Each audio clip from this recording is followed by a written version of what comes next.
নমস্কার, আজকে আবার একটি নতুন ব্লগ নিয়ে হাজির হয়েছি। আর এই যে আজকে আমাদের ঢেড়াপালা বা মা মনসার পুজো, এটা শ্রাবণ মাসের মা মনসার পুজো করা হবে।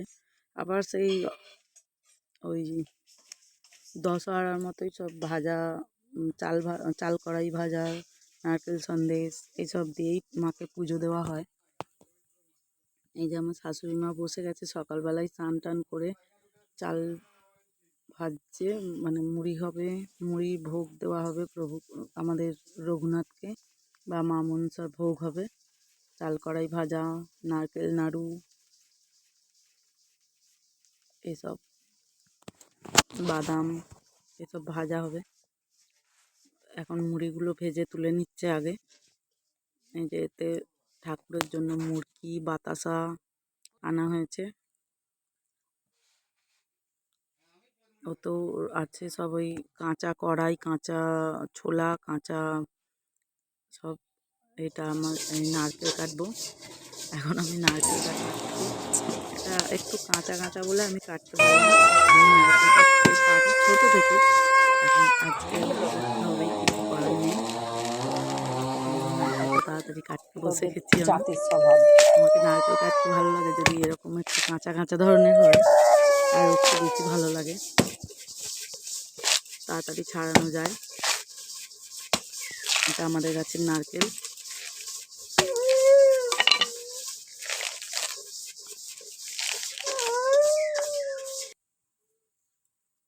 কেটে নিয়েছি, জলটা আর দেখানো হলো না, জলটা আমার ছেলে নিয়ে চলে গেছে এসেছিল বলে। তো আবার ঘরে ঢুকে গেছে, আমি রান্নাঘরে বসে আছি। এই যে নারকেল কুড়িয়ে নেব, নারকেলটা কুড়ে এবার সন্দেশ নারকেল নাড়ু হবে, তৈরি করা হবে। তাড়াতাড়ি করে নিচ্ছি, উনুনটা জ্বলছে আর উনুনেই করা হবে সবই। আমিও স্নান করে এসে রেডি হয়ে গেছি তাড়াতাড়ি, সব বাড়ির কাজকর্ম সেরে। আর বাড়ির আজকে সবার শরীর ভালো না, সবাই শরীর খারাপ সবারই। এই যে সব তৈরি হয়ে গেছে, নারকেল সন্দেশ আর এগুলো ভাজা হয়ে গেছে, দুধটাও গরম করা হয়ে গেছে, কাঁচা নারকেলও রাখতে হয়েছে। এই যে ওখানে আমটা আবার কেটে নিচ্ছে, আম দিতে হবে, কলারের মতো সব তৈরি করে। মুড়ি, কাঁচা নারকেল, মুড়ি, আম, দুধ, কলা এসব দিয়ে যেমন কলার দেওয়া হয় এরকমভাবেই দেওয়া যায়। আমরা এই আম দিয়ে, দুধ দিয়ে আর কাঁচা নারকেল কুড়ো দিয়ে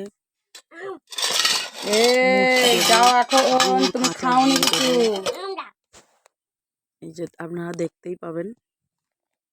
এই যে এখানে মুড়ি টুড়ি সব রেডি করা হয়েছে, এগুলো এবার ঠাকুর ঘরে তাড়াতাড়ি ধরে দিয়ে আসতে হবে। এবার পাশের বাড়ির দাদু পুজো করতে বসে পড়বে, বাইরে পুজো করতে গেছে যজমানে।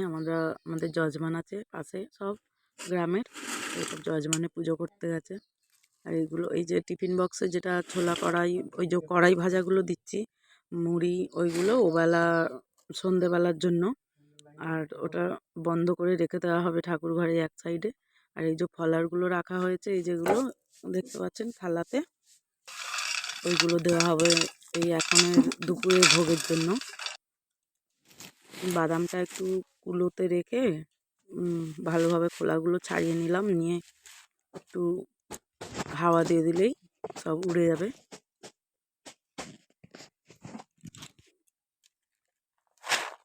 একটু নিলেই সব উড়ে যাবে।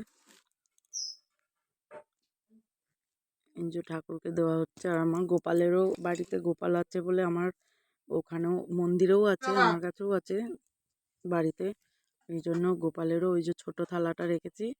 আর এই বড় দুটো থালা, এগুলোর মন্দিরে নিয়ে যাওয়া হবে, একটা রঘুনাথের আর একটা মা মনসার। ভোগ তৈরি রেডি করে ফেলেছি বলে ওই জন্য তুলসী পাতা, একটা করে তুলসী পাতা দিয়ে দিলাম ওপরে।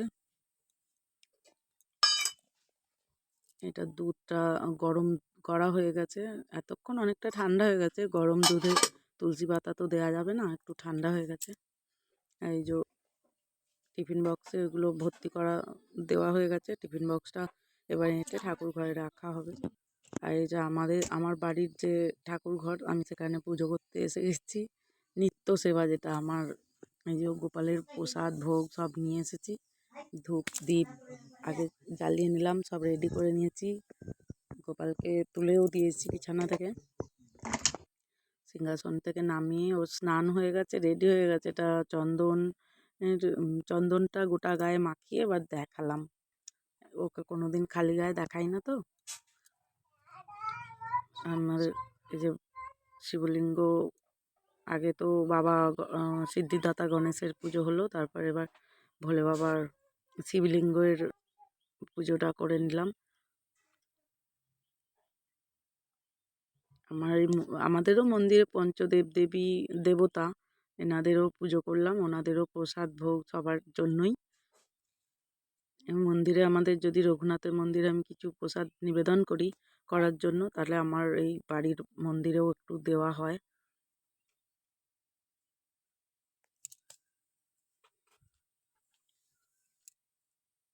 এবার আবার হয়তো সেই একেবারে ওটা কি, নয়তো ওই ভাদ্র মাসে একবার হবে, তখন ওই তালের সব জিনিস ওইগুলো দেওয়া হবে, আপনারা দেখতেই পাবেন। আর এইটা আবার যখন আরেকটা যখন হবে, তখন একমাত্র এবার এই যে এইরকম ভাজার ব্যাপারগুলো এই যে জন্মাষ্টমীতে একমাত্র হবে। তখনই একমাত্র আর একবার ভাজা হবে, নাহলে আর এখন নেই, এবার স্টপ থাকবে। আমাদের 12 মাসে 13 পার্বণ লেগেই থাকে। মন্দিরে পুজো, মন্দির আছে বাবা রঘুনাথের, ভোগ হয় তো, তাই জন্য। আপনাদের যদি আমার ভিডিওটা ভালো লেগে থাকে, তাহলে লাইক কমেন্ট শেয়ার সাবস্ক্রাইব করে পাশে থাকবেন। আর পাশে থাকার অনুরোধ জানাচ্ছি। এই যে আমি মন্দিরে এসে গেছি, মন্দিরে দাদু ঠাকুর মশাই পুজো করার জন্য বসে পড়েছেন।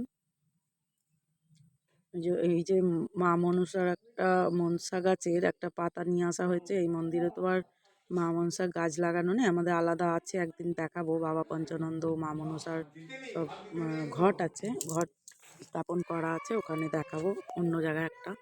এই যে আমার ছেলে পাশে বসে আছে খালি গায়ে, স্নান করে ও তাড়াতাড়ি এসেছে, মন্দিরে ঘন্টা বাজছে বলে। এই যে বাবা রঘুনাথ, শ্রীধর, দামোদর, গোপাল, শিব, এনাদের পুজো, নিত্য সেবা, স্নান করানোর জন্য ওনাদের নামানো হচ্ছে, স্নান করাচ্ছেন দাদু।